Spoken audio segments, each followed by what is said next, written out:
چونکہ ہم معتقد امامت ہیں، اور امامت ہر عصر کے لیے ختم نہیں ہوتی امامت، کیونکہ دین ہر عصر کے لیے. اور جیسے پہلے اشارہ کیا تھا ایک گفتگو میں کہ دین چند احکام کا نام نہیں ہے، احکام سے پہلے نظام ہے دین کے اندر، اور سب سے اہم ترین نظام سیاسی ہے. چونکہ تولد میں ہر نظام تعلیم سے پیدا ہوتا ہے، لیکن عملی ہونے میں ہر نظام سیاسی نظام کے سائے میں عملی ہوتا ہے، حتی تعلیمی نظام میں.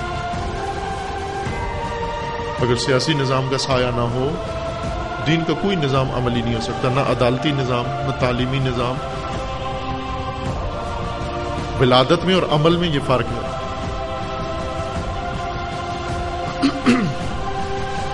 یعنی یوں کہیں جیسے بوڑھا باپ، بچہ باپ سے پیدا ہوا ہے، لیکن یہ بوڑھا باپ بچے کے کندھے کے سہارے چل سکتا ہے، اگر بچہ نہ ہو تو چلنے کے قابل نہیں. سیاسی نظام تعلیمی نظام سے نکلے گا، لیکن تعلیمی نظام بھی سہارا لے گا سیاسی نظام کا، سیاسی نظام میدان فراہم کرے گا اس کو. یعنی سارا دین، مکمل دین عملی اس وقت ہوگا جب یہ سیاسی نظام برپا ہو. حکومت اسلامی کے بغیر دین ایک خیال ہے. اس لیے رسول اللہ نے پہلا کام یہ کیا، جا کر نظام اسلامی قائم کیا، پھر اس کے سائے میں سب کچھ کیا جس سے ہمیں لا تعلق کر دیا گیا. خانقاہیت، اقبال جس کو کہتے ہیں خانقاہیت، ہمیں خانقاہیت کی راہ پر ڈال دیا کہ یہ ہے تمہارا دین. مست شیطان نے جو فارمولہ دیا اپنے چیلوں کو، مست رکھو ذکر و فکر صبحگاہی میں اسے، پختہ تر کر دو مزاج خانقاہی میں اسے. یعنی اس مسلمان کو مزاج خانقاہی بنا دو، ذکر و فکر میں لگا رہے صبح شام، نظام کی طرف نہ آئی. ولایت فقیہ استمرار امامت ہے. امام خمینی فرماتے ہیں یہ استمرار امامت ہے زمانہ غیبت کبریٰ کے لیے. غیبت کبریٰ کے زمانے میں نظام اسلامی امامیہ آئیڈیالوجی کے نزدیک ولایت فقیہ ہے. یعنی ولایت ہے، ولایت معصوم، پہلے ولایت اللہ ہے، ترتیب ہے. قرآن مجید نے یہی ترتیب ذکر کی ہے. انما ولیکم اللہ ورسولہ والذین آمنوا الذین یقیمون الصلاۃ ویؤتون الزکاۃ وہم راکعون. یہ ترتیب ہے ولایت کی. ولی اللہ ہے، اللہ ولی الذین آمنوا، اللہ ولی ہے، اللہ کی طرف سے رسول ولی ہیں، پھر وہ جو نماز میں زکوٰۃ دیتے ہیں وہ ولی ہیں، اور جب وہ پردہ غیبت میں چلے جائیں تو ان کا نائب ولی ہے. سلسلہ ولایت ہے. دین ولایت محور ہے، ولایت محور ہے دین. سارا نظام دین کا ولایت کے گرد گھوم رہا ہے. سارا دین نظام، ہر چیز ولایت کے محور میں ہے. چند ولایتیں ہیں، میں ایک فہرست اشارہ کر دیتا ہوں آپ کی خدمت میں. ایک ولایت عمومی ہے. ولایت عمومی کا معنی ہوتا ہے دوستی. ولایت عمومی یا ولایت عوامی، قرآن نے فرمایا ہے کہ مومنین اولیاء ہیں، بعضهم بعضا، بعض کے اولیاء ہیں، یعنی دوست ہیں. ایک ہے ولایت کلامی، عقیدتی ولایت، جو امامت میں جس کا ذکر کیا جاتا ہے، ولایت کلامی. یعنی خداوند تبارک و تعالی کی جانب سے عہدہ امامت، دین دریافت کرنا اور اسے ابلاغ کرنا، پہنچانا. ایک ہے ولایت عرفانی.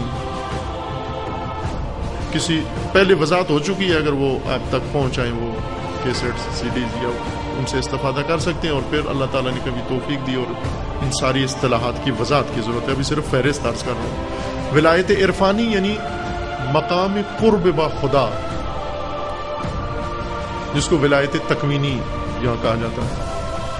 ولایت عرفانی یعنی انسان کا مقام قرب اللہ کی ذات کے ساتھ، جتنا مقام قرب ہوگا اتنی ولایت ہے.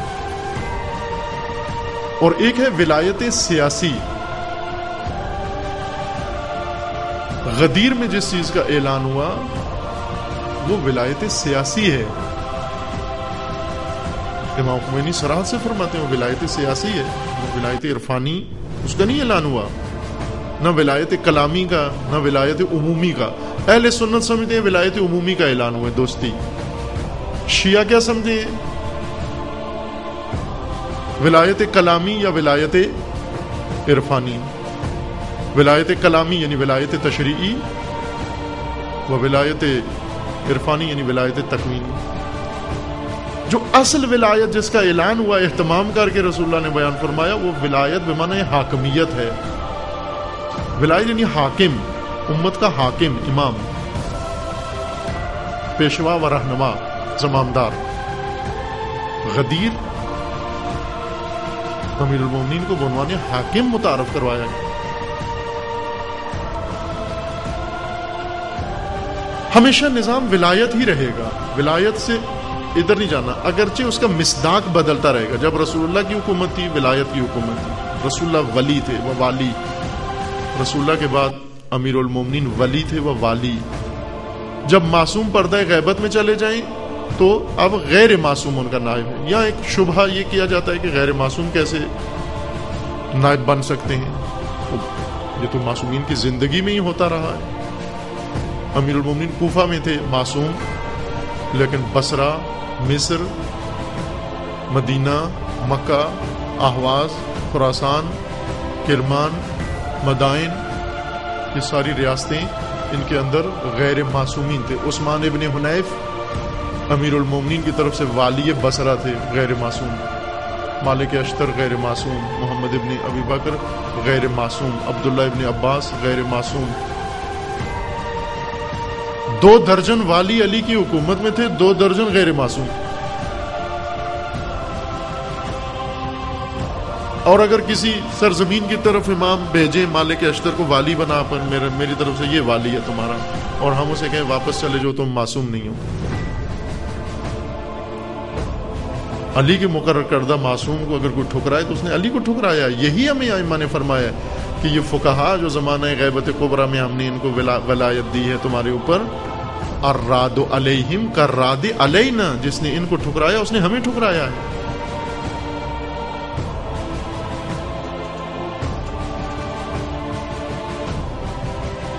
ولایت سیاسی میں یہ نائب ہے۔ ہر امت کو والی چاہیے، ہر امت کے لیے نظام کی ضرورت ہے۔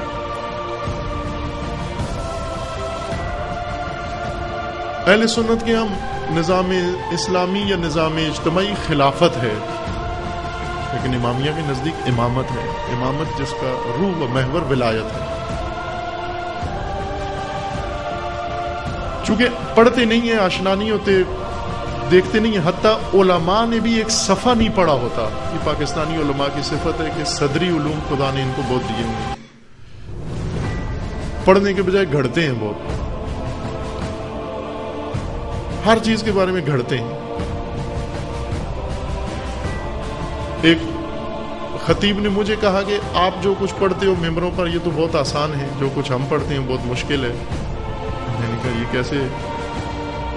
کہتے ہیں اس لیے کہ آپ پڑھ کے آ کر بیان کر دیتے ہو، ہمیں گھڑنا پڑتا ہے۔ تم ادھر جو لکھا ہوتا ہے کتاب میں وہ پڑھ کے ادھر آ کے بیان کر دیتے ہو، تو وہ مشکل نہیں ہے، محنت نہیں اس میں کرنی پڑتی، ہمیں وہ سارا مضمون خود گھڑنا پڑتا ہے۔ میں نے بھی غور کیا، دیکھا کہ واقعی پڑھنے سے گھڑنا زیادہ مشکل ہے، گھڑ گھڑ کے ہر چیز رکھی ہوئی ہے۔ کم از کم ارسطو کے بقول کہ اگر فلسفہ رد بھی کرنا ہے تو فلسفہ پڑھنا پڑے گا آپ۔ کچھ چیزیں ایسی ہوتی ہیں کہ پڑھے بغیر ان کو انسان رد بھی نہیں کر سکتا۔ بعض حکماء کے بقول کہ منطق کو رد کرنے کے لیے بھی منطق ہی چاہیے، یعنی منطق کو رد کرنے کے لیے منطق کو ماننا پڑتا ہے پہلے۔ اور بعض عرفاء کے بقول کہ معاذ اللہ خدا کا انکار کرنے کے لیے بھی خدا کو ماننا ضروری ہے، چونکہ اس انکار سے بھی اس کا اقرار ہوتا ہے۔ ولایت وہ نظام ہے جو قابل انکار نہیں ہے۔ کدھر جائیں گے ولایت سے بھاگ کے؟ کدھر جائیں گے؟ گھر میں جاؤ گے باپ ولی بیٹھا ہوا ہے، باپ کو اللہ نے کیا بنایا ہے؟ ولی بنایا ہے نا۔ باپ کو تو نہیں کہا ڈیموکریسی کا پارلیمنٹ کا نمائندہ ہے، یہ کہا ولی ہے، ولایت دی ہے اولاد کے اوپر، نہ کہ وکالت۔ نمائندہ نہیں ہے بچوں کا کہ بچے یہ کہیں گے یہ ہمارا نمائندہ ہے، یہ باپ ولی ہے یہ تمہارا. یعنی ولایت کو اس طرح خدا نے انسانی نظام میں ڈال دیا ہے کہ اس کی رگ رگ میں تانا بانا بنا دیا ہے ولایت کو. ہر چیز میں ولایت، ہر چیز میں ولایت. کہاں سے جاؤ گے بھاگ کے؟ وہ ایک قصہ گڑا ہوا ہی ہے لیکن بعض اوقات گڑتے بھی بہت خوبصورت ہیں. ایک قصہ ہے نا کہ وہ ایک شخص نے امیر المومنین کے زمانے میں امیر المومنین سے کہا کہ میں علی جو بات کرتے ہیں سچ ثابت ہوتی ہے، میں کوشش کی. یہ ذاکر نے کسی نے پڑھا، اس کو کتاب میں حوالہ نہیں پوچھنا مجھ سے، میں نے بھی سنا ہے کہیں سے، لیکن خوب گڑا ہے جس نے گڑا، ہمارے لیے اچھی مثال ہے.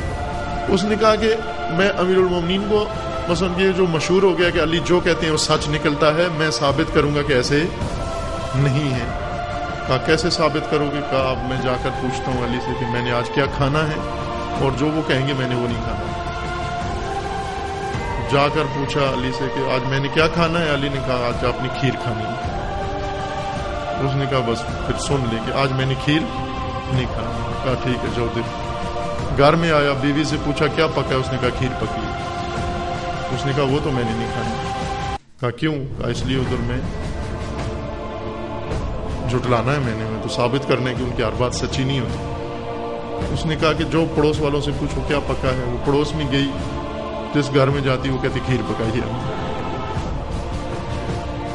وہ تنگ آ کے اس نے کہا چلو دوسرے محلے میں جاتے ہیں. دوسرے محلے میں گیا، لوگوں سے پوچھا، انہوں نے بھی کھیر پکائی ہوئی تھی. سب تنگ آ کے یہ اس محلے سے باہر نکل کے دوسری آبادی کی طرف جانے لگا، کسی اور شہر میں جا کر کھاتا ہوں. لیکن راستے میں اس کو بھوک بھی شدید لگی ہوئی تھی. راستے میں اس نے دیکھا کہ ایک ریوڑ چل رہا تھا، ایک ملنگ ریوڑ چلا رہا تھا. اس نے اس سے پوچھا بھائی کھانے کے لیے کچھ ہے؟ اس نے کہا کیوں نہیں ہے، بہت کچھ ہے. کہا کیا ہے؟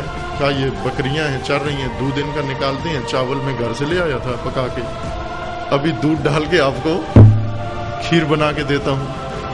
اس نے کہا بھائی اسی سے تو بھاگ کے آیا ہوں میں. کہا کیوں بھاگ کے آئے ہو اس سے؟ کہا اس لیے کہ میں نے آج ٹھان لی ہے کہ میں نے وہ چیز نہیں کھانی جو علی نے کہا ہے. تو کہا کہ علی نے کیا کہا؟ کہا علی نے کہا کہ آج تم نے کھیر کھانی ہے اور میں نے عہد کیا کہ میں نے کھیر نہیں کھانی. اس نے اس کو پکڑ لیا. اس نے کہا تم میرے مولا سے ٹکر لیتا ہے. اس نے اس کو پکڑا، گرا کے ڈنڈا رکھا حلق پر، رسی سے باندھ کے بکری کا دودھ نکالا اور اس میں چاول ڈال کے کھیر بنا کے اس کے منہ میں ڈال کے اوپر سے ڈنڈے سے اتارتا تھا اور ساتھ اس کو کہتا تھا کہ کھا کھیر، اور کھلا کے چھوڑی اس کو. عزیزان، ولایت سے بھاگ کے کہاں جاؤ گے؟ کہاں جاؤ گے ولایت سے بھاگ؟ ولایت فقی سے بھاگ کے جاؤ گے، ولایت امام میں پھنس جاؤ گے. ولایت امام سے بھاگ کے جاؤ گے، ولایت رسول میں پھنس جاؤ گے. ولایت رسول سے بھاگ کے چلے جاؤ گے، ولایت اللہ میں گرفتار ہو جاؤ گے، اور اللہ کی حکومت سے باہر نہیں جا سکتے. گھر جاؤ گے تو بھی ولایت ہے، باہر نکلو گے تو بھی ولایت ہے. خدا نے کوئی نقطہ چھوڑا ہی نہیں ہے جو ولایت سے خالی ہے. ولایت کا دشمن کدھر جائے گا؟ ولایت کا مخالف کدھر جائے گا؟ وہ اللہ کی حاکمیت سے باہر چلا جائے. اللہ کی حاکمیت سے باہر جانے کا راستہ یہ کہ نیست و نابود. اللہ نے ان کے لیے ٹھکانہ بنایا ہوا ہے جس کا